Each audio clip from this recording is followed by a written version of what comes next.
The coffee shop near the naval base was packed with young recruits, their voices loud with the invincibility of youth. In the corner booth sat a woman in a worn hoodie, her head down, hands wrapped around a steaming cup. Nobody paid attention until one recruit noticed the edge of a tattoo peeking from beneath her sleeve. He nudged his friend, and soon whispers and snickers filled the air. The tattoo showed numbers and coordinates in precise military font, surrounded by tactical symbols.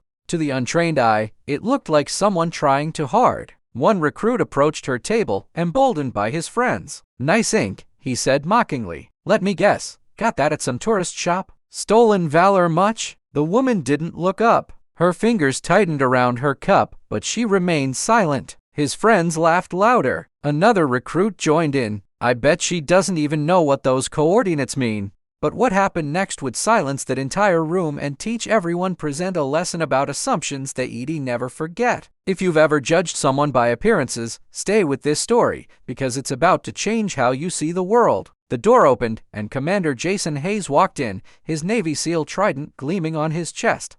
The young recruits straightened immediately. Commander Hayes was a legend, a 3-time Silver Star recipient who'd led some of the most dangerous missions in recent military history. His eyes swept the room and landed on the scene in the corner. His expression darkened as he took in the recruits surrounding the hooded woman. He crossed the room in purposeful strides. "What's going on here?" The first recruit stammered. "Sir, this woman has a military tattoo, and we suspected stolen valor, sir." Commander Hayes looked at the woman, still seated, still silent. Something flickered across his face. "Did you ask her about it, or did you just assume?" He paused. Maybe she didn't feel the need to justify herself to people who haven't earned the right to question her. He turned to the woman. "Ma'am, would you mind standing up?" The woman set down her cup with deliberate care and rose slowly. She was maybe 5'6", lean but clearly strong. And then, with equal deliberation, she reached up and pulled back her hood. The coffee shop went absolutely silent. Commander Hayes' face transformed. Shock and respect washed over his features. He stepped back and did something no one expected. He saluted, sharp and crisp, held with absolute precision. The woman's face was marked by more than time. A jagged scar ran from her temple to her jawline. Her eyes were hard but calm, eyes that had seen things most people couldn't imagine.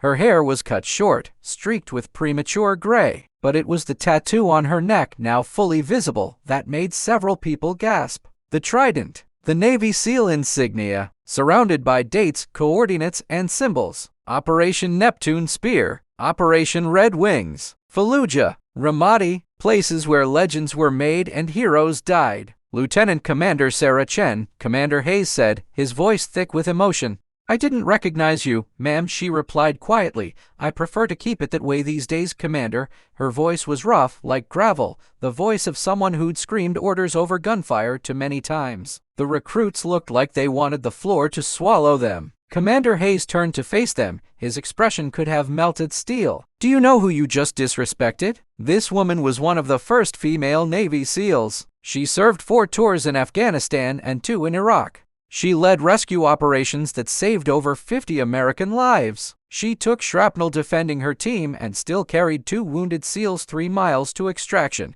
He pointed to her neck tattoo. "Those aren't random coordinates. Each one represents a fallen brother or sister she couldn't bring home. That tattoo you mocked? She earned every inch in blood and sacrifice. This is the moment where everything changes. Keep watching, because what she says next is why this story matters." Sarah Chen looked at the recruits without anger, just bone-deep tiredness. "I don't wear my service on my sleeve anymore because I got tired of people thanking me for something they don't understand. I got tired of explaining. I got tired of proving myself to people who judge first and think later." She pulled her sleeve up further. The numbers were dates. Clear dates. Each one a teammate she'd lost. "This is Petty Officer Marcus Williams, died covering our extraction. This is Lieutenant Jake Morrison, killed by an IED 3 days before going home. This is Specialist Amanda Rodriguez, took a bullet meant for me in Mosul." The coffee shop was so quiet you could hear breathing. Sarah's voice remained steady, but her eyes glistened. "I don't announce my service because every time I do, I relive losing them. Every time someone thanks me, I think about the ones who deserve thanks but can't receive them because they are in the ground."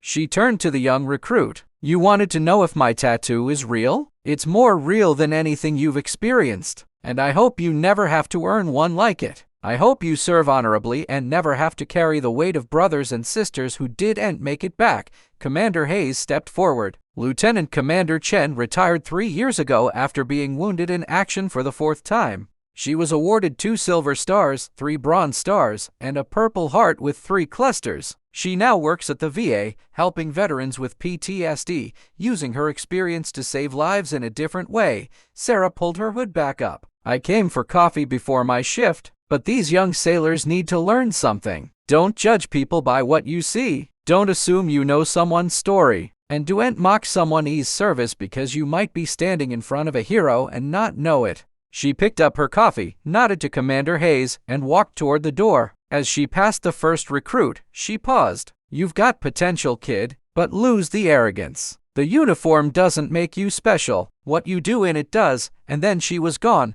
leaving behind a coffee shop full of people who just learned the most important lesson of their young careers. Commander Hayes turned to the recruits, his voice ice. You will each write a 5-page essay on what you learned today. And you will volunteer at the VA for the next month. The story spread through the base like wildfire. It became a teaching moment, a reminder that heroes don't always look like what we expect, that strength doesn't always announce itself, and that the people who've sacrificed the most often speak the quietest. Sarah Chen continued her work at the VA, helping veterans find their way back, carrying her fallen teammates in ink and memory, wearing her hoodie like armor against a world that demanded explanations she was too tired to give. This story isn't just about a tattoo or chance encounter. It's about recognizing that everyone carries battles we can't see, that service takes many forms, and that the strongest people are often those who have learned when to stay quiet and when to speak up. If this story changed how you see the stranger next to you, share it. If it reminded you to look deeper before judging, pass it on.